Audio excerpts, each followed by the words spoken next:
Estos temas, la verdad es que se tratan en el primer año de la carrera, pero se retoman toda la carrera. Entonces, los temas que vamos a ver es método clínico, expediente clínico, historia clínica con todos sus elementos, hasta llegar a interconsulta.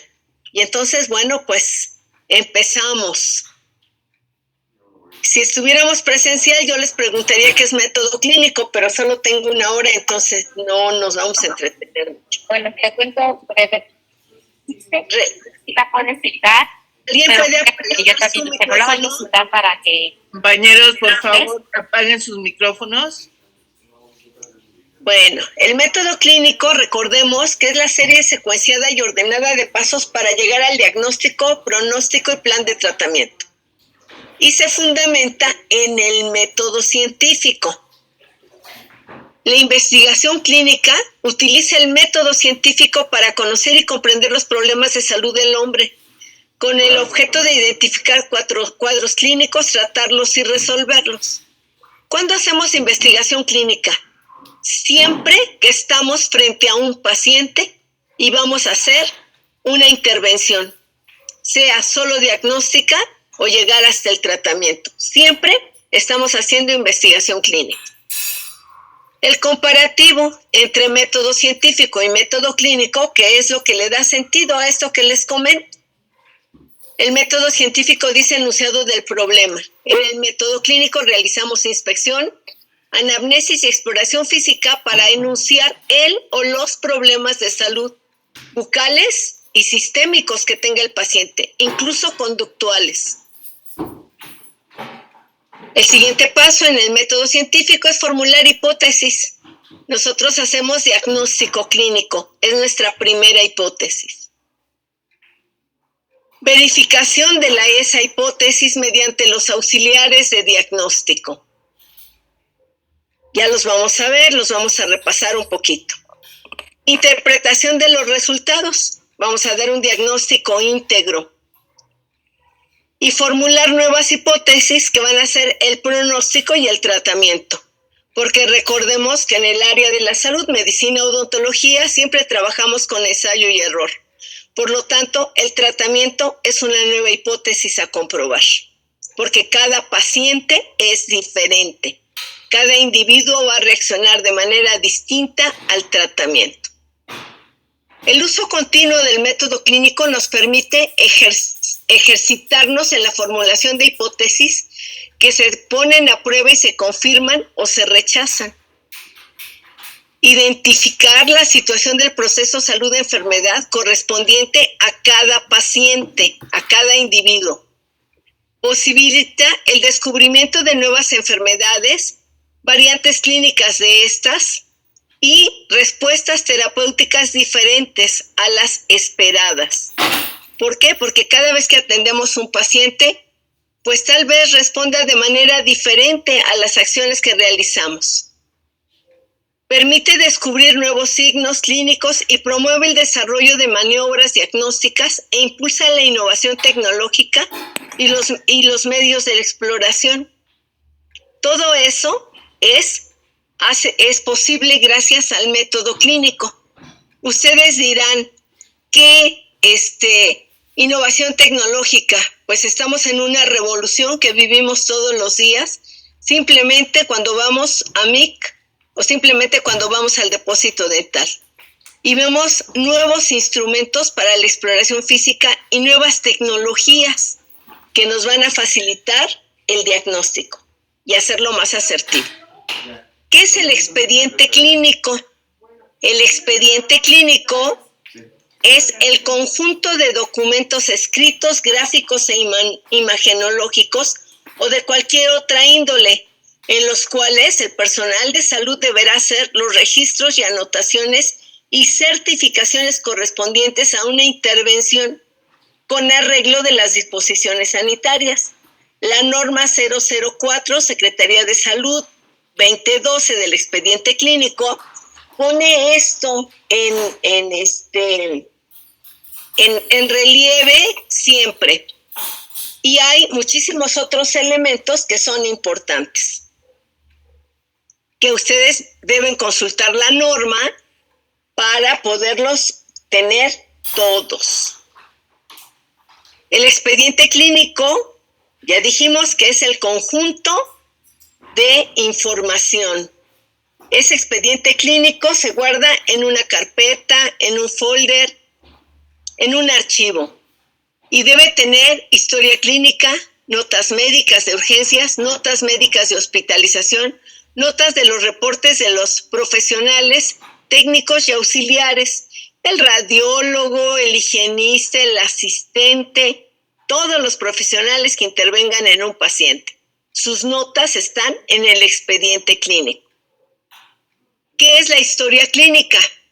Es el formato en el que se consigna la información obtenida de la aplicación del método clínico. Con el método clínico yo voy a estudiar al paciente y cuando estudio al paciente voy a hacer muchas anotaciones y esas las voy a hacer en la historia clínica. Esta historia clínica va a estar en el expediente clínico. No confundir, no es lo mismo. Una cosa es el expediente y otra cosa es la historia. La historia clínica la elabora el odontólogo al usuario que lo amerita, al paciente, de acuerdo con los diagnósticos clínicos o problemas clínicos que se encuentren. Habrá ocasiones en que el odontólogo va a participar en una parte del tratamiento del paciente y en otra otros profesionales. El psicólogo, el endodoncista, el protesista, el médico general, el nutriólogo. Entonces, como ven, en la historia clínica pues va a consignarle el odontólogo, pero en el expediente estarán todos los datos complementarios de todos los problemas clínicos que este paciente tenga. Por lo tanto, pues nosotros tenemos que tomar en cuenta pues los pasos del método clínico para poder tener toda la información completa. Y la historia clínica, de acuerdo con la norma oficial mexicana, tiene los datos que tienen que ver con el método, como son hábitus, entrevista clínica o interrogatorio, que somatometría, signos vitales, examen extrabucal, examen intrabucal, auxiliares de diagnóstico sistémicos y del sistema estomatognático, el diagnóstico íntegro, el pronóstico y el plan y programa de tratamiento que se va a realizar, así como las referencias de pacientes a otros profesionales. El método clínico, en la parte de la anamnesis o del interrogatorio, pues va a tener lo correspondiente a la ficha clínica, al motivo de la consulta, antecedentes hereditarios, padecimiento actual, antecedentes no patológicos, antecedentes patológicos y entrevista clínica por aparatos y sistemas. La inspección, ¿qué es la inspección? Es el primer paso del método clínico. Procede del latín inspectio y hace referencia a la acción y efecto de inspeccionar, examinar, investigar. Aquí vamos a utilizar el oído y la vista. Se trata de una exploración física que se realiza a través de la vista principalmente y del oído. Es observar el hábitus del paciente, su integridad corporal, su constitución, la forma en que está parado, camina, su actitud, su cara, si tiene, y su forma de caminar. Estas acciones es muy importante. Es el primer contacto que tiene el clínico con el paciente. Por lo tanto, es ahora sí que la primera impresión de ambos. En el caso de los niños, es muy importante, no solamente en la primera cita, sino en todas las citas, ver al paciente y observarlo, porque los niños de un día a otro cambian. Hoy llegan bien y mañana vienen con un proceso infeccioso o con algún traumatismo. La anamnesis, esto es la entrevista clínica, la realiza el odontólogo a un individuo utiliza una técnica propedéutica que es el lenguaje verbal, porque la inspección es el no verbal. Puede ser directo al paciente, esto es, un paciente adulto, puede ser por medio escrito o por una batería de preguntas, y regularmente utilizamos los dos. Cuando hay un intermediario, se llama respuesta o entrevista clínica indirecta. ¿Cuándo se utiliza un intermediario? En pacientes menores de edad, pacientes con incapacidad cognitiva, motriz o lingüística. Por ejemplo, los sordomudos o las personas que hablan otro idioma. Los adultos mayores con dificultades de memoria o de comunicación y personas en estado de inconsciencia. Los criterios de calidad de la entrevista clínica es ganarse la confianza del paciente, mostrar respeto, discreción, asegurar la confidencialidad, mostrar seguridad, seguir un orden, mirar al paciente directamente de manera amigable y evitar interrupciones o distracciones. Con respecto al lenguaje, utilizar lenguaje respetuoso, comprensible para el paciente, hacer preguntas claras, preguntas cortas y precisas, en sentido neutro o afirmativo, no sugerir la respuesta, no interrumpir al paciente cuando está hablando. Con respecto a la información que se obtiene, esta se va a registrar en la historia clínica, en la ficha clínica, motivo de la consulta, antecedentes heredofamiliares, padecimiento actual, antecedentes no patológicos, antecedentes patológicos, antecedentes médico-quirúrgicos y en una entrevista por aparatos y sistemas para descubrir esas enfermedades que el paciente no sabe que tiene. El paciente le decimos, ¿tiene algún problema? No, todo está bien.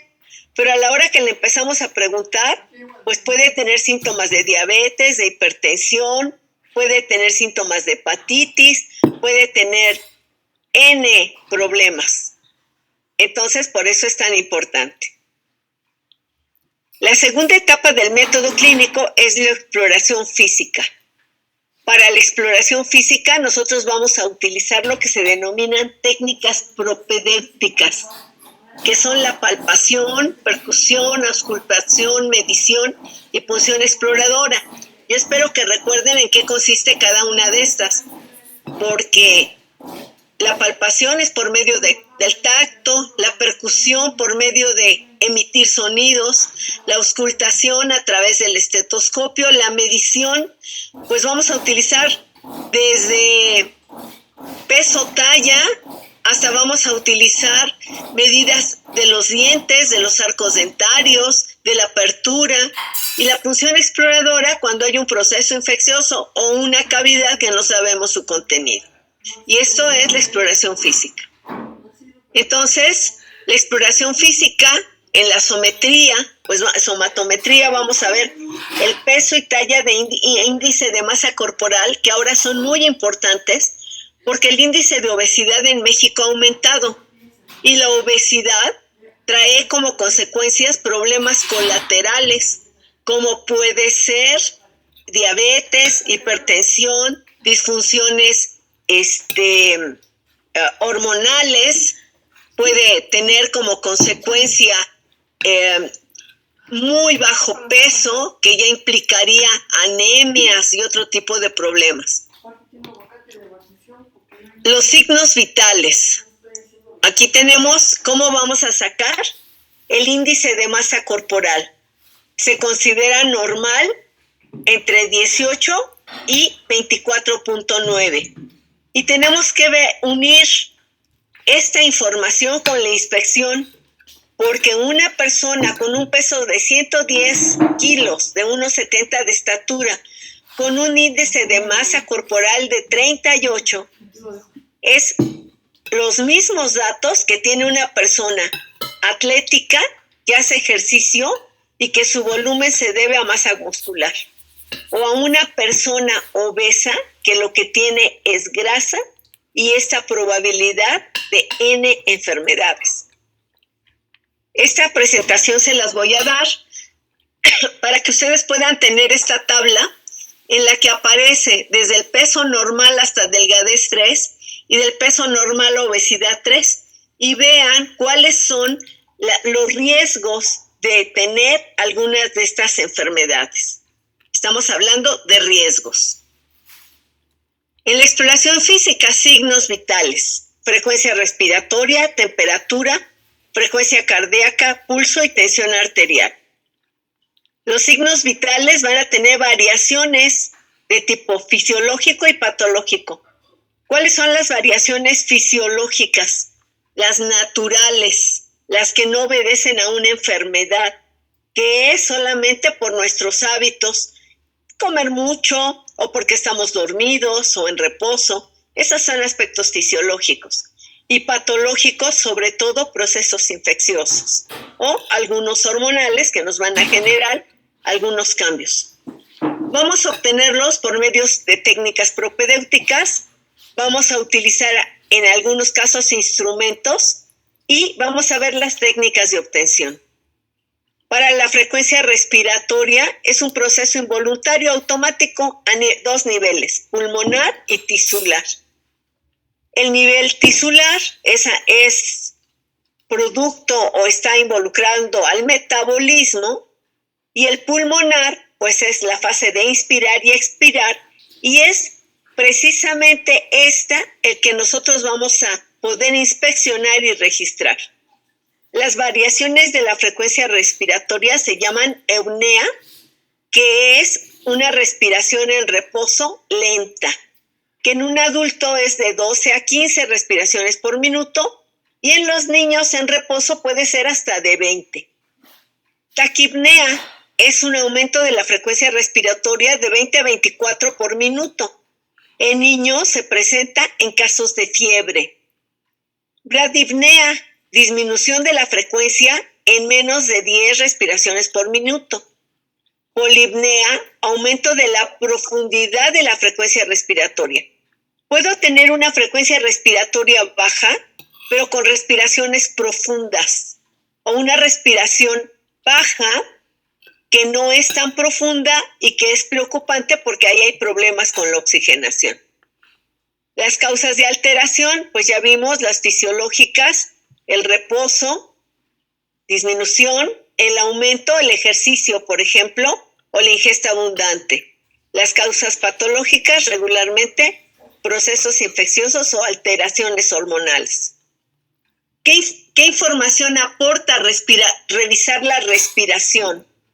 Cuando yo estoy junto al paciente, voy a revisar cómo respiro y voy a oír sus ruidos, si hay murmullo, si el ritmo es prolongado, secuenciado, si hay una intensidad, es muy profunda, muy exagerada, que hasta hace ruidos para respirar. Yo les digo que cuando estamos junto a un gordito, gordita, a mí no me gusta sentarme a comer junto a alguien que está gordito, porque comen tanto y tan rápido que empiezan. Ay, a mí me desespera. O cavernoso, cuando tenemos un problema de tipo respiratorio pulmonar. Podemos tener estertores, que son personas que ya tienen insuficiencia respiratoria, o ronquidos, que pueden ser silbantes, crujientes, húmedos, cavernosos. Y además, en el momento en que nosotros le preguntamos al paciente su nombre, el motivo de la consulta, podemos oír broncofonía, vibración laringea, y esto tiene que ver con tejido pulmonar. Pectoliloquia, que es voz cavernosa y tonos altos. Pectoliloquia áfona, que es como cuchicheo. Eugofonia o voz telefónica, que tiene que ver con la compresión de los pulmones o presencia de líquido en ellos. Temperatura corporal. La temperatura corporal es la medida relativa al calor o frío asociado al metabolismo del cuerpo humano y su función es mantener activos los procesos biológicos.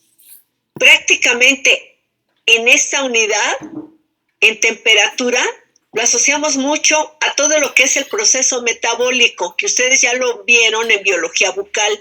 Seguramente que la persona que le corresponde a este tema lo va a ver ahí profundamente. La temperatura varía según la persona, la edad, la actividad, el momento del día. Normalmente cambia a lo largo de la vida. Es el hipotálamo el que regula la temperatura corporal. La temperatura del cuerpo humano es constante, independientemente de las condiciones del termómetro, y el termómetro marca 37 grados Celsius como el límite normal. La temperatura promedio está entre 36,3 y 37,1 grados. Por encima o debajo de estos, algo está pasando. Fiebre, hipertermia.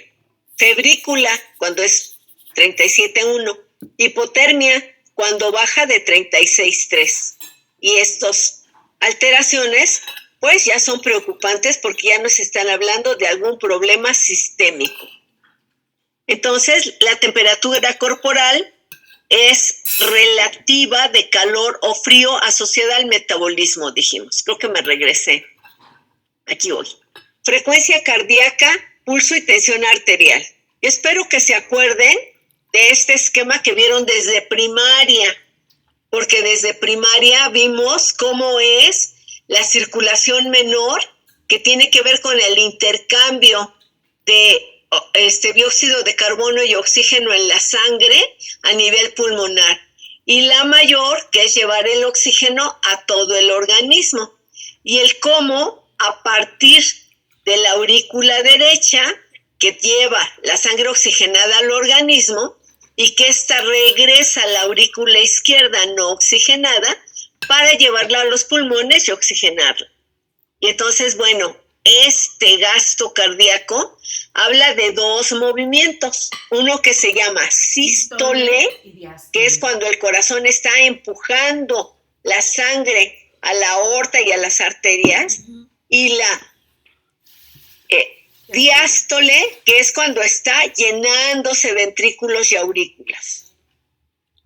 La frecuencia cardíaca mide la cantidad de veces que el corazón late por minuto. ¿Qué quiere decir? La cantidad de sístoles en un minuto. Después de los 10 años, la frecuencia cardíaca de una persona debe estar entre 60 y 100 latidos por minuto en reposo.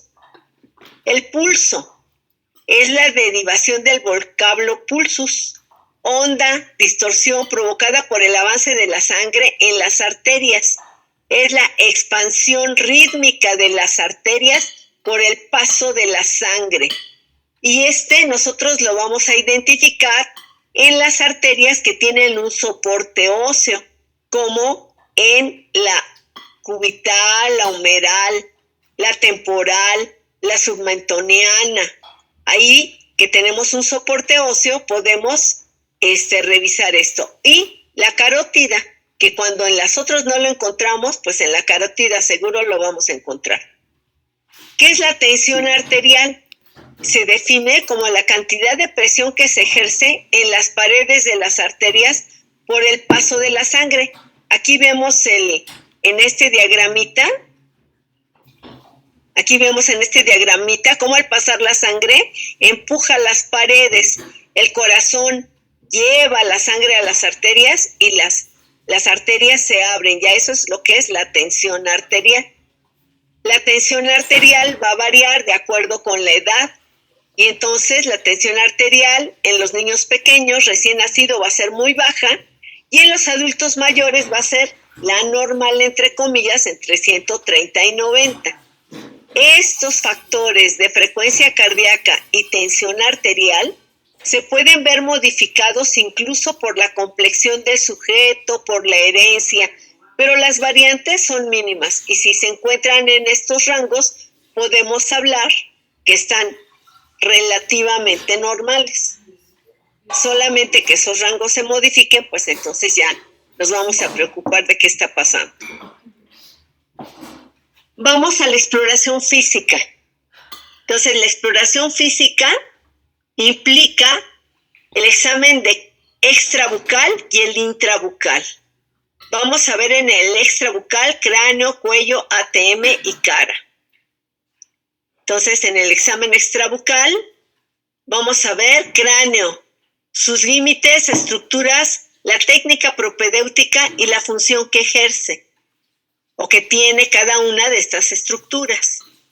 Entonces, del cráneo vamos a ver el biotipo, sobre todo cuando queremos ver problemas de maloclusión o queremos modificar la oclusión o la facies del paciente, el perfil. Y entonces, pues aquí es muy importante caracterizar qué tipo de cráneo tiene, si es horizontal y verticalmente simétrico, si es horizontalmente más amplio que verticalmente, mesocéfalo, o verticalmente muy amplio y muy angosto, o muy amplio y estrecho en braquicéfalo. Vamos a ver la integridad, sobre todo es muy importante ver las suturas, porque las suturas deben estar cerradas en una persona ya que terminó su desarrollo, pero sobre todo la glabela va a ser de las últimas en cerrarse. Los autores dicen que el cráneo realmente no crece. El cráneo no crece a lo largo de la vida, crecen los huesos de la cara. Por lo tanto, esas suturas se cierran a muy temprana edad.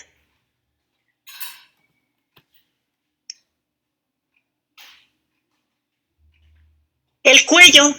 Al cuello le vamos a inspeccionar la porción posterior, la porción lateral y la porción anterior. Y aquí vemos en estos esquemas todos los músculos que están involucrados en el cuello. Los principales que nosotros exploramos son el esternocleidomastoideo, el trapecio. ¿Y cómo los vamos a explorar? Pues pidiéndole al paciente que mueva su cabeza de un lado a otro, adelante, atrás, y que rote su cabeza.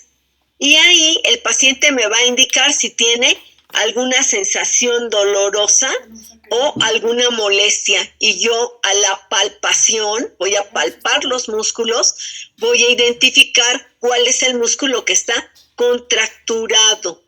Y entonces voy a poder hablar de si esa contractura tiene que ver con un problema de oclusión o solamente tiene que ver con una tensión muscular ocasionada por estrés. Y esto, bueno, va a estar asociado a pacientes con bruxismo y así N problemas. Ustedes tienen que revisar a fondo, pues, cuáles son las tensiones musculares que nos están hablando de alteraciones, no solo oclusales, sino algunas sistémicas. Vamos a revisar la glándula tiroides que se encuentra precisamente en la parte media anterior del cuello, atrás de la tráquea. La vamos a palpar con ambas manos en posición digital o a manera de presión o tensión. Vamos a hacer como con el pulgar, el índice y el medio, vamos a poder palpar atrás de la tráquea. Y cuando le digamos al paciente que degluta, pues vamos a ver si esa glándula tiroides, si no se siente, es que no hay problema. Pero si se siente, tiene algún volumen, ahí ya nos está hablando de algún problema. Vamos a revisar en el cuello las cadenas ganglionares que tienen un soporte óseo. Las occipitales, auriculares posteriores, auriculares anteriores, cervicales superficiales, cervicales submaxilares y submentonianas. Y si estas cadenas ganglionares tienen nódulos o están aumentadas, nódulos quiere decir bolitas, aumentadas de tamaño, regularmente las cadenas ganglionares no se sienten.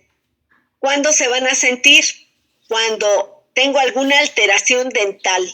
Por ejemplo, las periauriculares, cuando tengo un problema de articulación o de terceras molares.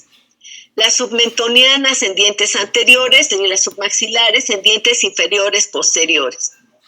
En el cuello, cuando tengo problemas de tiroides, las subclaviculares también cuando tengo problemas de tiroides o cuando hay algún tipo de neoplasia. Cuando tengo cáncer en cavidad bucal, es muy importante tomar en cuenta la palpación de las cadenas ganglionares y preguntar si en alguna otra parte del cuerpo hay este tipo de alteración. Articulación temporomandibular. ¿qué está involucrado en la articulación? Los músculos masticadores, los movimientos articulares y los movimientos mandibulares.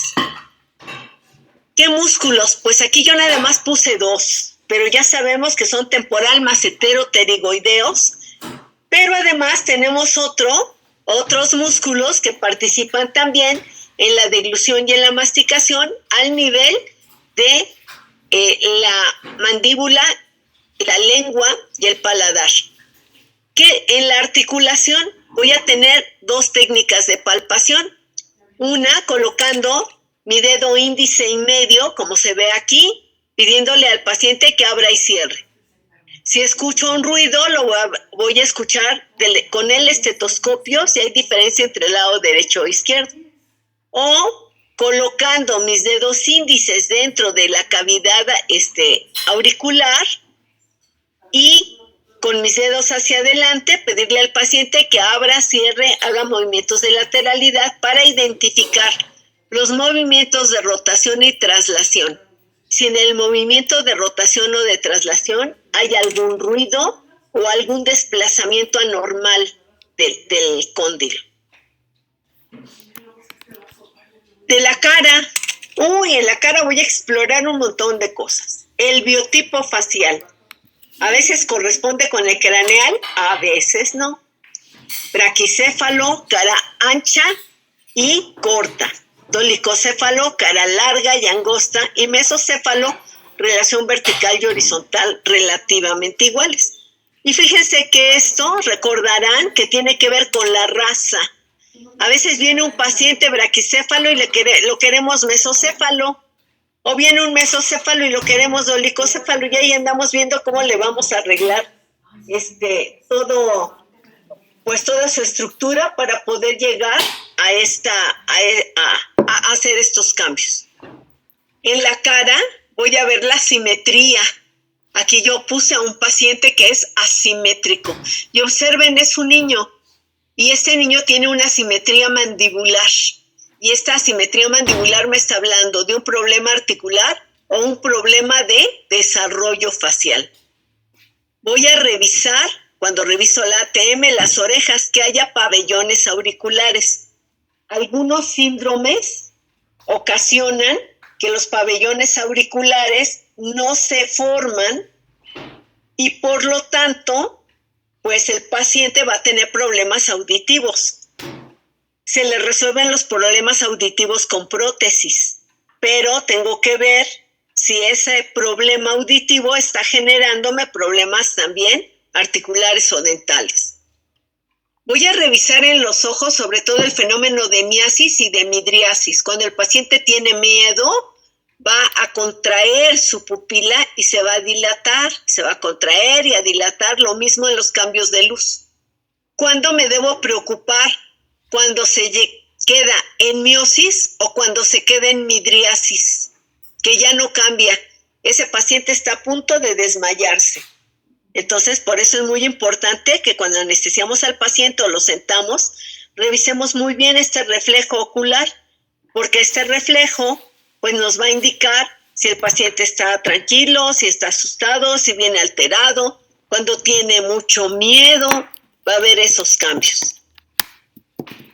Las fosas nasales, la nariz, vamos a revisar por lo tanto aquí, ya vimos en la frecuencia respiratoria la parte pulmonar, aquí vamos a ver la parte de vías respiratorias altas. Vamos a revisar que el paciente tenga 2 narinas y que por las 2 respire. ¿Cuál va a ser la técnica? Pedirle al paciente que presione una narina y respire. Cambie del otro lado. Si respira por las 2 narinas, no hay ningún problema. Pero si alguna está obstruida, este paciente va a ser respirador bucal y va a tener todas las alteraciones que ocasiona la respiración bucal: deshidratación de mucosas, desmineralización de esmalte, deficiencias del flujo salival, además con las consecuentes faringoamigdalitas o irritación continua del orofaringe. Los labios son muy importantes. A los labios vamos a revisarles. Ustedes ya vieron en biología, en la parte del sistema estomatognático, vieron las partes de los labios, cómo se llama cada una. y vamos a ver si hay integridad, si estos labios están íntegros e hidratados. Si hay alguna alteración, en alteraciones de labios, algunas, por ejemplo, por deshidratación, otras por respiración bucal y otras simplemente porque los pacientes se quieren adornar y se hacen tatuajes, deformaciones, piercings, y ahí lo importante que debemos ver es si el tejido cercano a esa modificación está sano, porque recordemos que una de las alteraciones importantes, como el cáncer, tiene que ver con irritaciones continuas, y pues de repente los pacientes ya nos llegan con un montón de problemas. Examen intrabucal. Ahí, fíjense cómo con labios terminamos el extrabucal. Y el intrabucal precisamente lo vamos a iniciar con los labios. Después nos vamos a ver 3 mucosas. La mucosa de revestimiento, que involucra labios, frenillos, mucosa yugal. Ahí vamos a explorar músculos pterigoideos. En los carrillos, las glándulas salivales, la orofaringe y el piso de la boca. Y ahí, en la mucosa yugal y en el piso de la boca, vamos a revisar las glándulas salivales. La mucosa especializada, la lengua. Y la mucosa masticatoria, que es el paladar y las encías.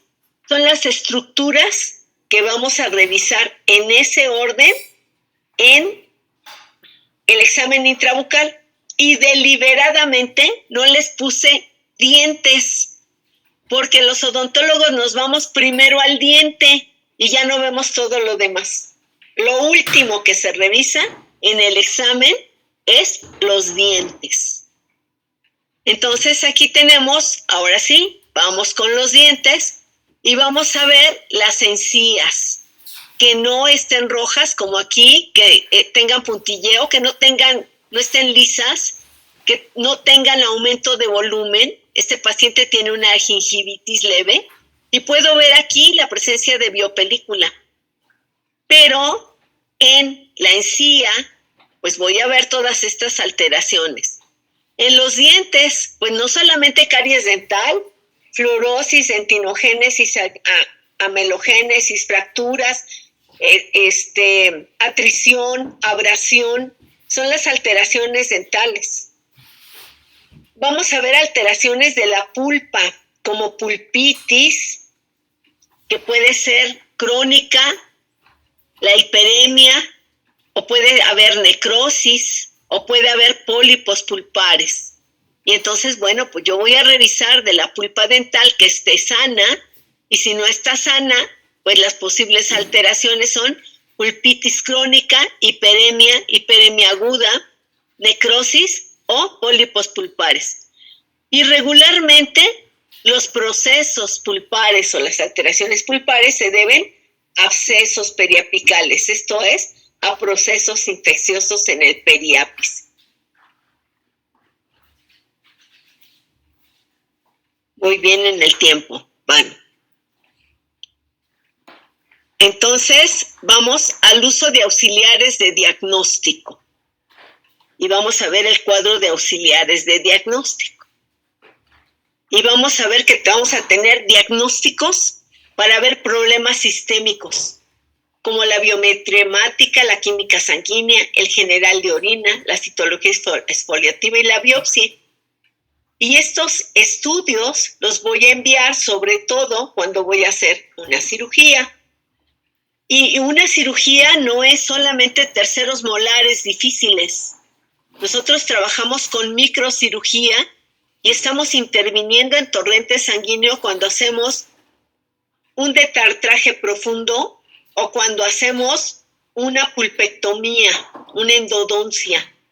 Y cuando ya preveo esto, pues yo tengo que saber que mi paciente no va a tener un sangrado excesivo por algún problema sistémico. Por lo tanto, es importante mandar, pues por lo menos, la química sanguínea y la biometría.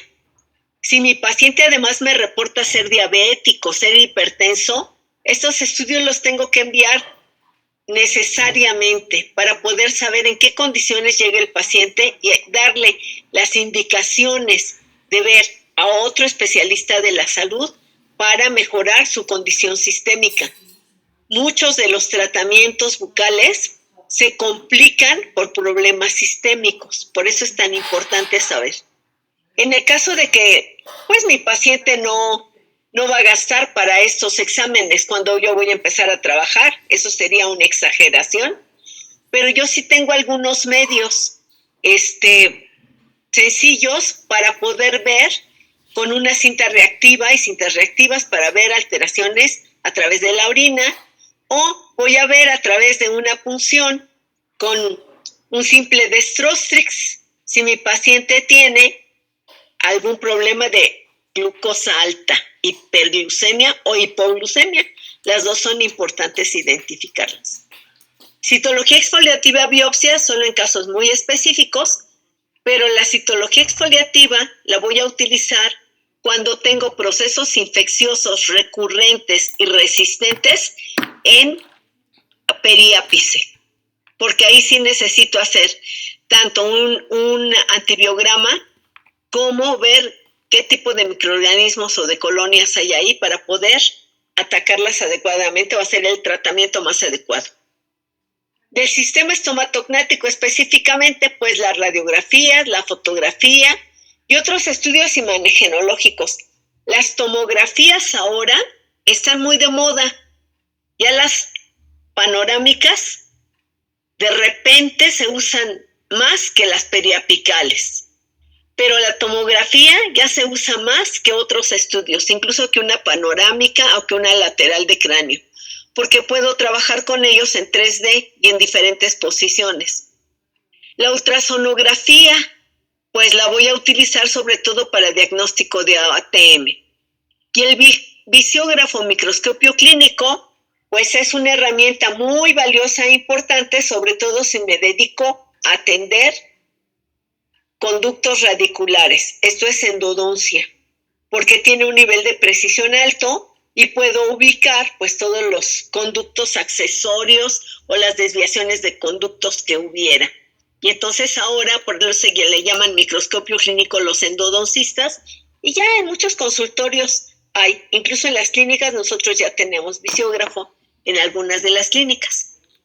Los modelos de estudio, esos los aprendieron desde primer año, deben tomar excelentes impresiones para poder ver alteraciones de desarrollo, dentales, estructurales, bueno, de estructura ósea, gingivales en el modelo, y alteraciones de ATM a través de los desgastes dentales y de las trayectorias de las cúspides estampadoras en los surcos vestibulares y linguales, o de las cúspides estampadoras en los surcos fundamentales, así como la relación de las cúspides cortadoras en la región posterior y anterior, que me implican identificar si hay mordida cruzada o mordida abierta, y que eso es un problema de oclusión severo. Pruebas de actividad cariogénica. Ustedes las vieron en biología bucal y tristemente los odontólogos no las hacemos. Las tendríamos que hacer hasta en nuestro consultorio. Porque una cosa es decir que el paciente tiene lesiones cariosas y otra que tiene caries dental activa. Y la caries dental activa solamente la voy a poder identificar con una pruebita fácil de Snyder, con un colorímetro de saliva, y ya cultivos y capacidad buffer son más sofisticados, pero mínimo estas dos, sobre todo en niños, es importante hacerla. ¿En qué niños? En los niños que entran a la primaria y que la mamá ya no les lava los dientes. Y es justo cuando la mamá ya no les lava los dientes que aparece la biopelícula, y que además son niños muy susceptibles porque todavía su sistema inmunológico no ha generado anticuerpos para combatir esta enfermedad. El doctor Bayona decía que estos más o menos se van a formar entre los 13 y los 18 años. Por eso cuando ustedes estudiaron la curva de la actividad cariogénica, vieron que primero había como un crecimiento, una línea hacia arriba, luego una estabilidad y luego en la edad adulta como que bajaba. ¿Por qué?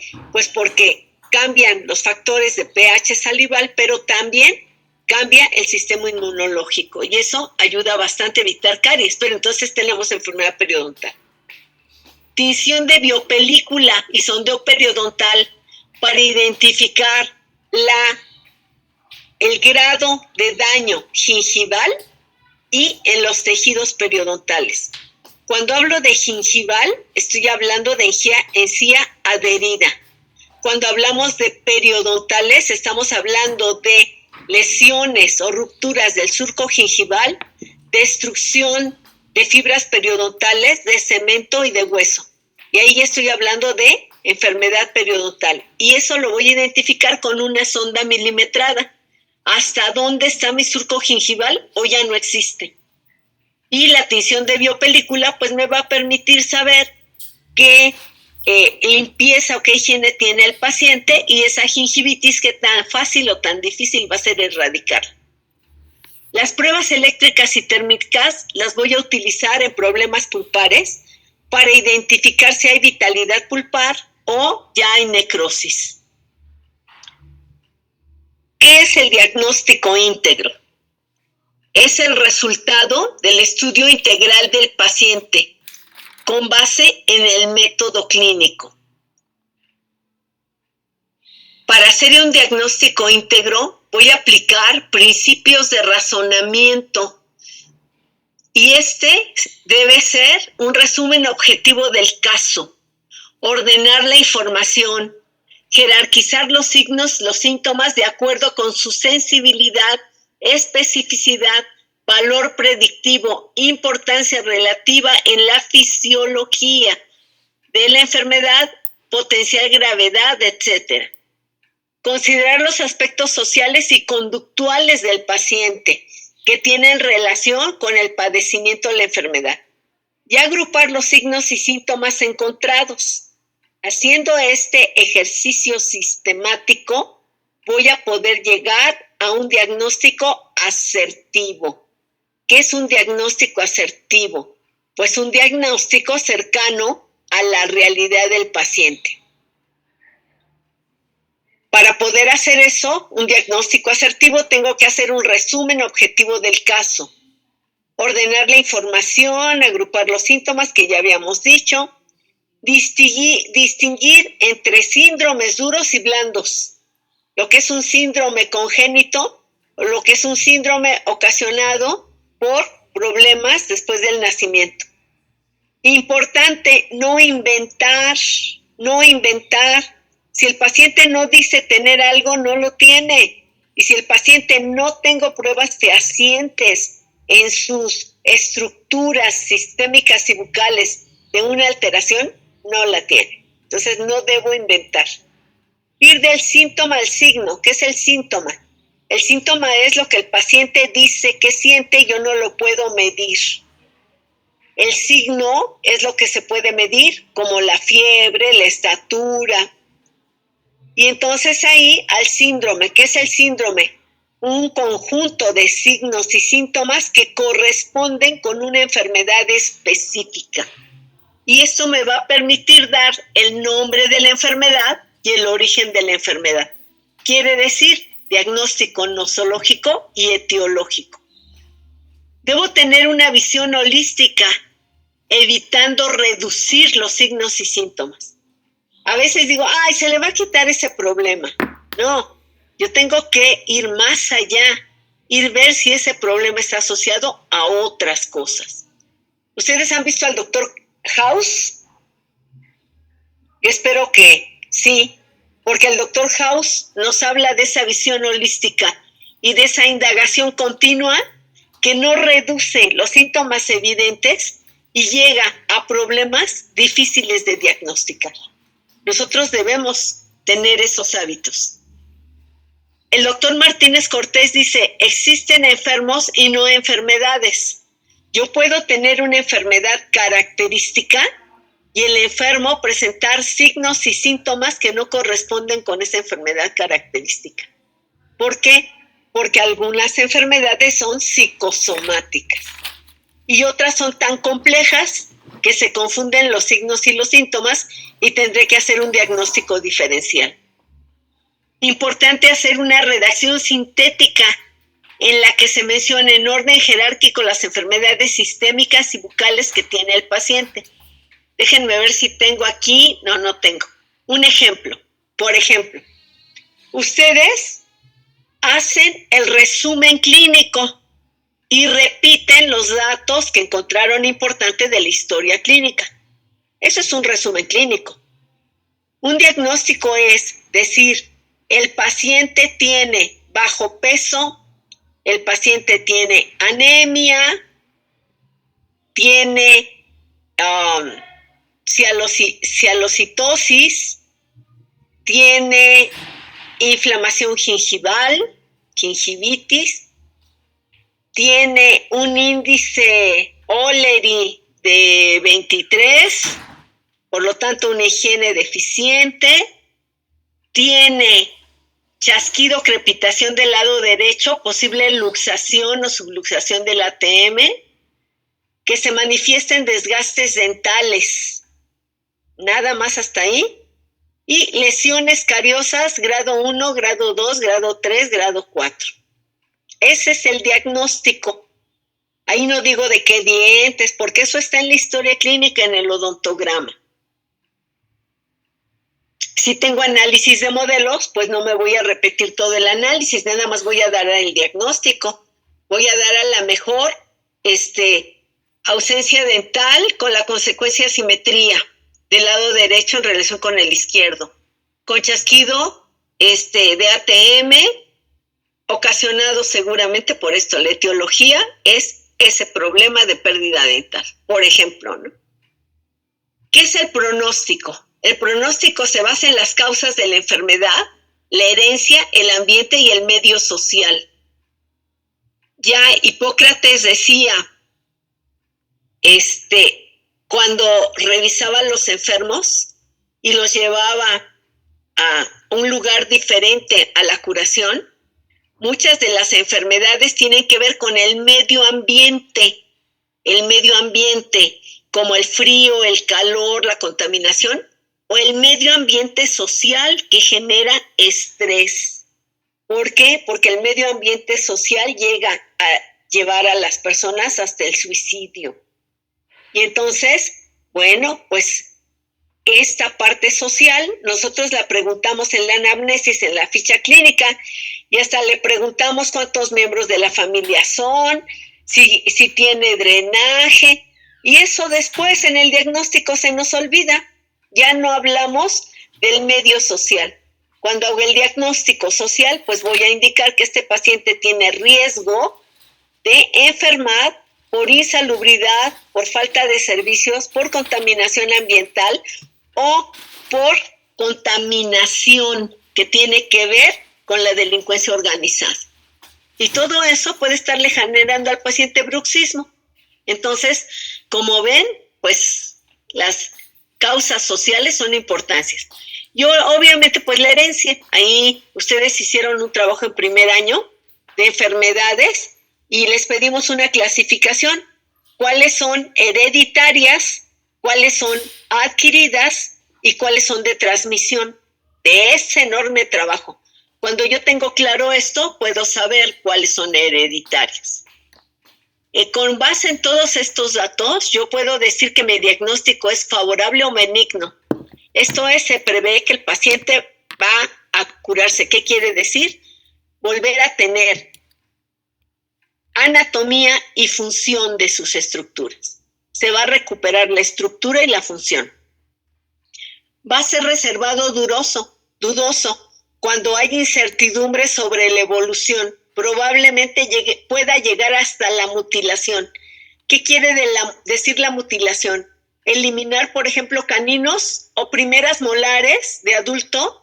No, pues esa es una mutilación bien importante, porque esa me va a generar cambios en el arco dental a la masticación, me va a generar malposición dental, problemas de ATM y hasta problemas con la columna y los pies.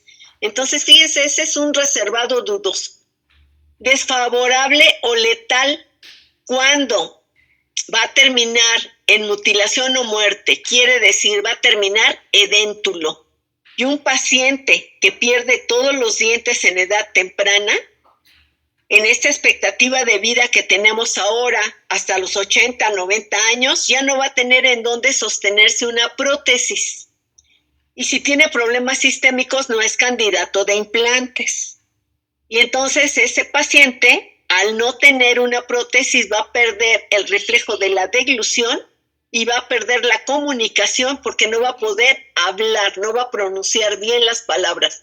Va a ser como un bebé que solo le entiende su mamá, porque acordémonos que la lengua es la caja de resonancia y es en donde se producen y decodifican los sonidos que nos dan el lenguaje.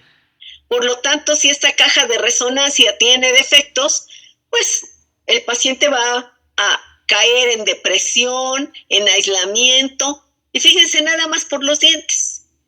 Bueno, entonces ya vimos los pasos del método clínico, todo lo que sería el estudio en sí hasta llegar al diagnóstico y pronóstico, y vamos a las nuevas etapas. A la nueva etapa, nueva hipótesis, que es el tratamiento. Y el tratamiento, me faltan 2 minutos. El tratamiento lo vamos a hacer en un plan. Primero voy a decidir, planear qué voy a hacer. Profilaxis, control de biopelícula, cambiar selladores y fosetas. Este es un tratamiento preventivo. Voy a hacer un tratamiento curativo. En Zaragoza, la operatoria dental, nosotros le llamamos saneamiento básico. Endodoncia, exodoncia, ortodoncia, natología o prostodoncia. Y la prostodoncia pues puede ser parcial o total. Quiere decir colocar prótesis de una unidad, de 2, de 3 o una prótesis total, fija o removible. Y si este paciente requiere que yo lo refiera con otros profesionales de la salud, ¿con quién y por qué? Y el último punto muy importante, que será el mantenimiento de la salud. Ahí lo voy a poner, citas de mantenimiento de la salud. El programa de tratamiento es poner en un calendario de fecha y horario cuánto tiempo me voy a llevar en cada acción. Y si esa acción la voy a hacer el cirujano dentista, la va a hacer el endodoncista cuando trabajamos de manera multiespecialidad, o la va a hacer el asistente o el higienista dental, acciones repetitivas como control de biopelícula, la hace el asistente dental, profilaxis simple, la hace el asistente dental. Por lo tanto, voy a considerar el tiempo, el instrumental, los materiales y el personal del equipo multidisciplinario o multiespecialidad y el personal auxiliar que va a intervenir en todo esto. Y en el programa, si yo dije que mi paciente tiene problemas sistémicos y voy a hacer un acto quirúrgico como una exodoncia o un detartraje profundo, en el programa de tratamiento voy a indicar en qué momento le voy a mandar los auxiliares para saber que no voy a tener una complicación en la cicatrización o en el posoperatorio. Y entonces ahí mandaré los auxiliares correspondientes. O si voy a hacer un tratamiento de conductos, en qué momento le voy a tomar las radiografías y qué tipo de radiografías. O si le voy a hacer un tratamiento de ortodoncia interceptiva, en qué momento le voy a pedir la panorámica o que vaya a un laboratorio a tomarse los estudios, aparte de lo que yo hice. El programa de tratamiento va a ser fundamental en el proceso de atención y tengo que prevenir todo esto que ya les comenté y tener un enfoque preventivo. ¿Qué quiere decir enfoque preventivo? Citas secuenciadas posteriores al tratamiento para intervenir oportunamente en caso de presentarse nuevas alteraciones y mantener al paciente relativamente sano. Recordemos que el 50% del éxito del tratamiento es del clínico y el 50% del paciente. Yo le puse unas obturaciones bellísimas, le dejé la oclusión preciosa, pero no revisé su control de biopelícula y en un año va a regresar con nuevas lesiones, con pigmentaciones en las obturaciones de resina, con desajustes oclusales, problemas gingivales, y el paciente va a ir con otro dentista porque este dentista no lo atendió bien. Este es un chafa que le hizo mal las cosas que no le duraron. ¿Y eso por qué fue? Porque no tuve la precaución de explicarle que el 50% depende de él y que va a tener citas posteriores para encontrar alteraciones que pueden ser por una mala técnica o por un mal autocuidado. Y en eso tenemos que ser muy honestos. Y bueno, pues aquí está una bibliografía que les puede ser útil. Ay. Y pues muchas gracias y mucho éxito en su práctica, en lo que siga.